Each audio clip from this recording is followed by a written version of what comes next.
Final Stop Brasil, Chapter 9, Childhood in Germany. Just like at the play school, I hated my first years in school. Even though I quickly found friends, I did not enjoy it at all. The school was very close and my mother would always say, "Stop making a fuss, it is not too far for you. Besides, your sister is in the same school too." That she was indeed. Problem was, she didn't want to know anything about the little pest. Carmen, meanwhile, was almost moved out of our flat at this time and spent her nights, in spite all the stress with my parents, with her boyfriend. What a drama! My father followed her with his car and looked for them everywhere. Both of them were hiding away or simply didn't open the door if my father stood outside. The unavoidable happened and my sister got pregnant. Since my parents concluded she was still too young at 17 years, she received good hidings and hot baths. If she had to jump from the table too, this I don't know. But no use. Therefore she had to get married and made my parents, in their age of 38 years, become grandma and granddad. Of a, in my opinion, baby which looked like a monkey. In fact, this thing was full of hair all over the body, like a monkey, and already had a big nose. But for my parents, Cordula was from now on their pride and joy. My sister worked from Monday to Sunday, so Cordula was our permanent guest and finally pushed me aside. The only attention I would earn were spankings.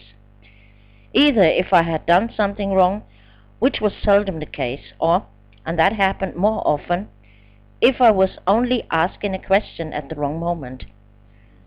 Was my mother, for example, very tensed up, which she actually always was, and busy with brushing her hair, and I came along to ask her something, I ended up with a brush in my back.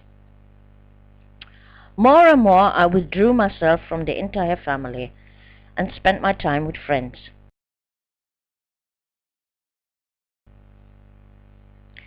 In their houses I could watch their parents being much more loving to each other and their children.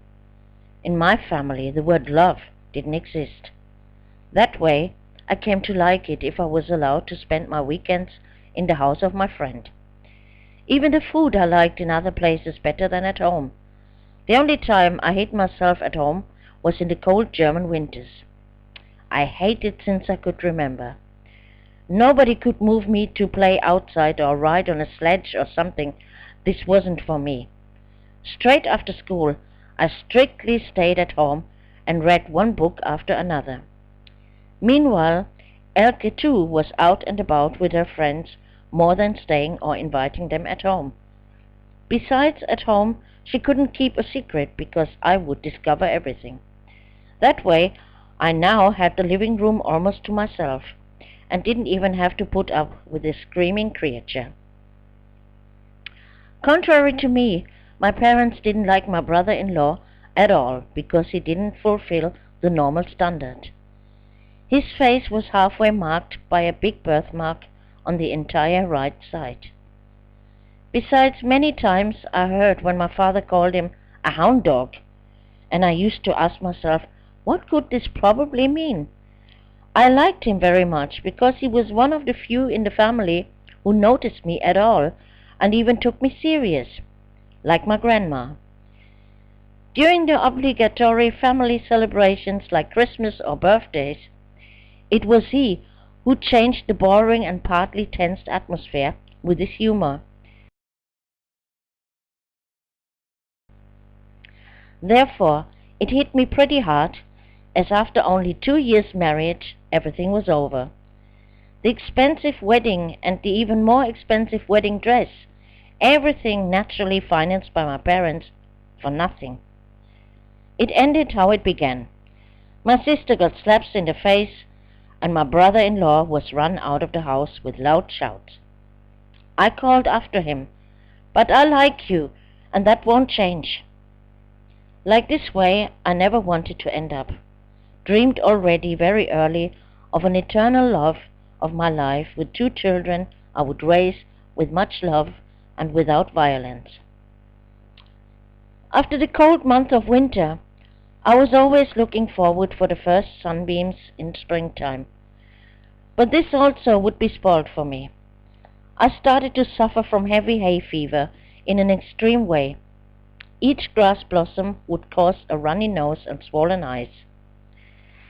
It turned so bad that I hardly ever went outside in springtime anymore, only if my mother sent me out to play by force.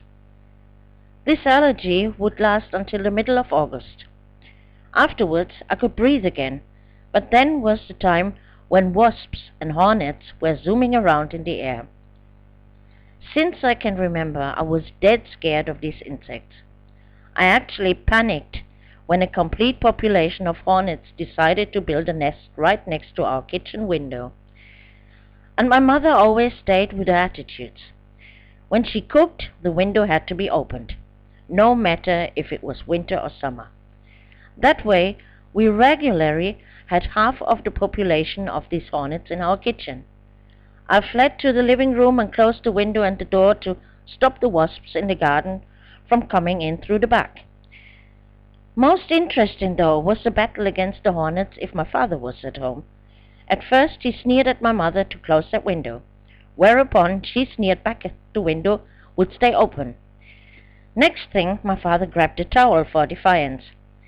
As he was hitting the hornets, they of course wouldn't take it, and defended themselves by attacking him. So my father launched the heavy missile in form of the vacuum cleaner, and sucked everything that zoomed and swirled inside the pipe. Great idea, but only for as long as the vacuum cleaner was turned on. Because when he turned it off, they all came out again, even more aggressive than before. Finally, he slammed the window shut and killed everything that still flew around in the kitchen. Amused, I watched this scene from a safe distance, which repeated itself until September. For me it was anything but funny that I always had been followed by wasps as soon as I set a foot outside the door. But nobody took my fear serious. Every time I was told, "Stop making a fuss." I dropped an ice cream because a wasp was attacking me for it, and sat on top of it. And this happened every time on the obligatory Sunday trips with my parents. I got slapped in the face for it. Excluding the 3 weeks of holidays at my grandma's at the Baltic Sea, where my hay fever wasn't all that aggressive, just as the wasps, I actually only had 2 months during the year I could freely move outside without fear and allergy. Afterwards it turned cold again, and I stayed in the house. When I was about 10 years old, I sensed that I was much different from my parents and my sisters. The small town where we lived gave me the feeling of choking. I began to hate this place. Elke started, very much to the dislike of my parents, to listen to English music. I also listened to it, and concentrated on the lyrics, and tried to understand them. It didn't take that long until I taught myself English that way. Of my first language knowledge, my teacher took positive notice at the beginning of the first English lessons in school. During the holidays of this summer, I paid attention for the first time to the other sex.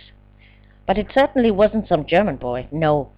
It was a grown-up man from Yugoslavia, Marko, who was working as a laborer in the village of my grandma and stayed in a bed and breakfast right next door. Once again, I talked to my grandma about my feelings. She took my first love indeed serious, and spent a lot of time to talk to me about love and educated me about sexual questions. Because up to then I still believed that the stork would bring babies. This Marco, unfortunately, saw only the little girl in me, adoring him. And for me the story ended with bitter tears as I realized his real interest was only for one of the grown-up village beauties.